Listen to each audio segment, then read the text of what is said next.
Musical Y finally opened in London's West End. It's this country's most expensive musical production. The theatre has been transformed into a Parisian-style theatre nightclub with a show like nothing seen before. But behind the glittering first night lies a history worthy of a musical itself, as Andrew Harvey's been finding out. Y was created out of a £1.5 million show that never opened. Earlier this year, £800,000 was spent rebuilding the interior of the theatre. A similar sum was spent preparing a lavish show called I. But days before Princess Anne was due to attend a gala opening, it was cancelled. Impresario Michael White said it was a theatrical disaster and not good enough to go on. Costly sets and costumes were scrapped or altered. A new director was hired. Some of the cast left. But the French backers put up another £500,000 and a new show was born. The total cost of getting Y off the ground was around £2 million. Last night's opening was one of the events of the year in the West End, which has recently been short of spectacle and success. Now, at last, the show was on the road, and the guests had forked out at least £30 a head to sit and eat at tables which have now replaced the traditional theatre stalls. The opening night audience was better known than the cast. Mick Jagger was there with Jerry Hall. And so too was the royal favourite, Koo Stark, though much to the disappointment of the management, she came on her own. And with the show over, time for celebration and congratulation. We haven't seen any cabaret like this in London. I mean, nobody has.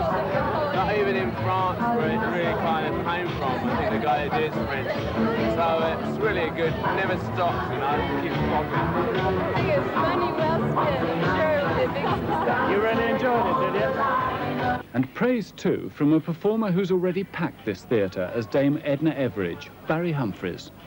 Plenty of people have lost their money in the West End of London, but I don't think there's any doubt whatever they're going to get it back faster than they thought. I'm sure the public are going to rally to it because it seems to have an essential vitamin of entertainment that the theatre has lacked up till now. And would Dame Edna approve of it? Yes, I think she'd be slightly jealous. A bevy of exotic waiters who double as the chorus line were there to pay court to Frenchman Jean-Marie Rivière. He directed the almost entirely British cast, even though he speaks no English. Sheridan Morley, as an esteemed critic of the West End, what did you think about the show?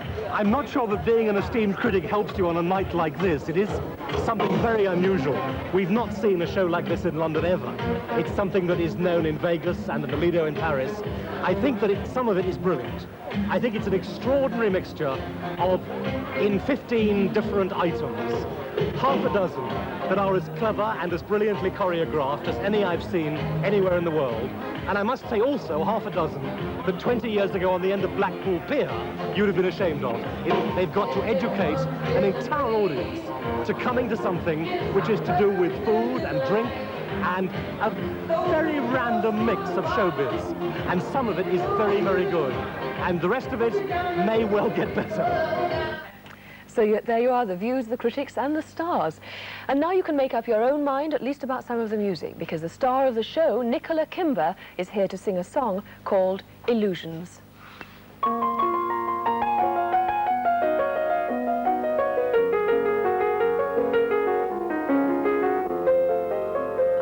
Eyes that close are open wide, the eyes that follow can lead. Where black is white and truth is lie, a devil's laugh but an angel's cry. The dark protects an eternal scheme to steal the sense from a restless dream. Your eyes are open, or so they seem. These are just illusions of life.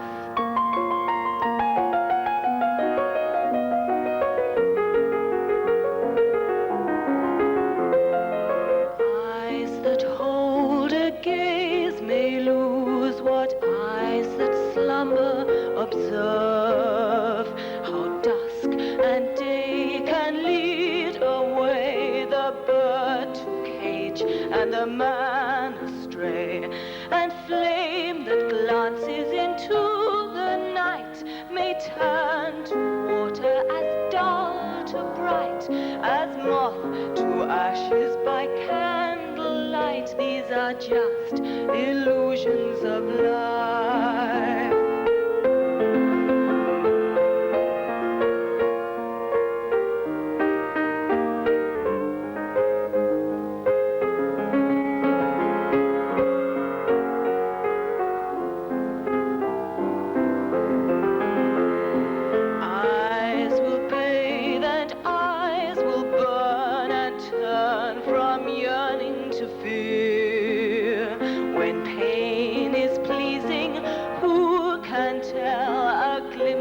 Of heaven from one of hell, the white of paper, the black of speech, and understanding just out of reach. They say we learn from the things we teach. These are all illusions of life.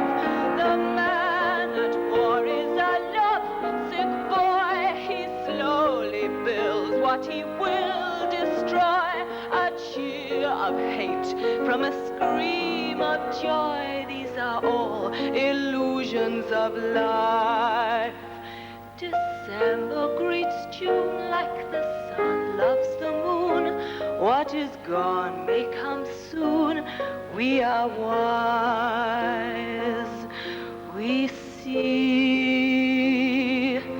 with our eyes.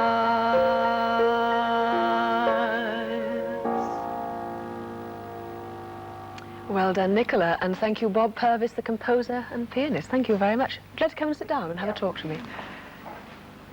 That's well done, yes. Is how difficult it is to sing at this time of the morning. I think anybody who tries it out is very brave indeed. Well, Nicola has been up since 3 o'clock this morning, isn't that right?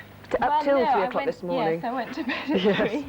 You actually got some sleep, did you, after all that? A little, yes. It did feel sort of middle of the night time this morning when I got up. What are your feelings about it all now? Just an hour's sleep and looking back on it? Still, I don't know, a little bemused. I mean, we haven't read the critics yet. But, I mean, it seemed a really good atmosphere, which is basically what the show's all about, so...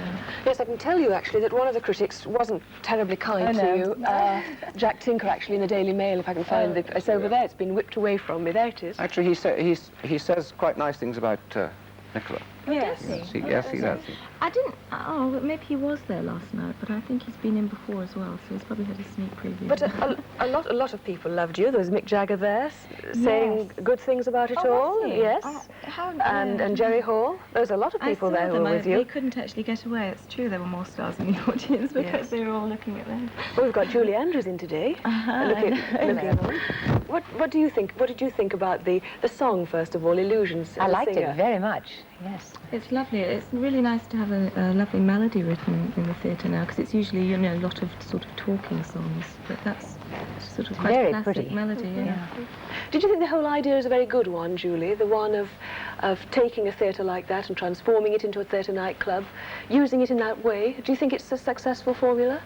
I don't know if it's a successful formula or not. I guess we'll find out, but it sounds like a good idea. I'm all for many varied different things, and if this works, I hope it does, and brings everybody a lot of success. It's interesting that there's French money behind it, and there's a touch of the Lido in Paris about it, so obviously the French think it might be a very good idea indeed. It looks very extravagant and very pretty, and I'm sure an enormous amount of hard work's gone into it. Yes, and very, very courageous, of course. You always want something to work because of all the effort that's gone into it. You know. We have been rehearsing for 4 months, some of us now. Have you? Well, I did the first show, so it's...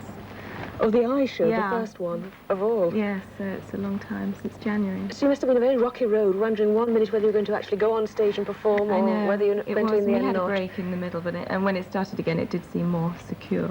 Yes, I'm sure it will be for many months to come, and wish you much success and luck. Thank you very much. Thank you, Nicola. Let's have a look at the weather now, shall we?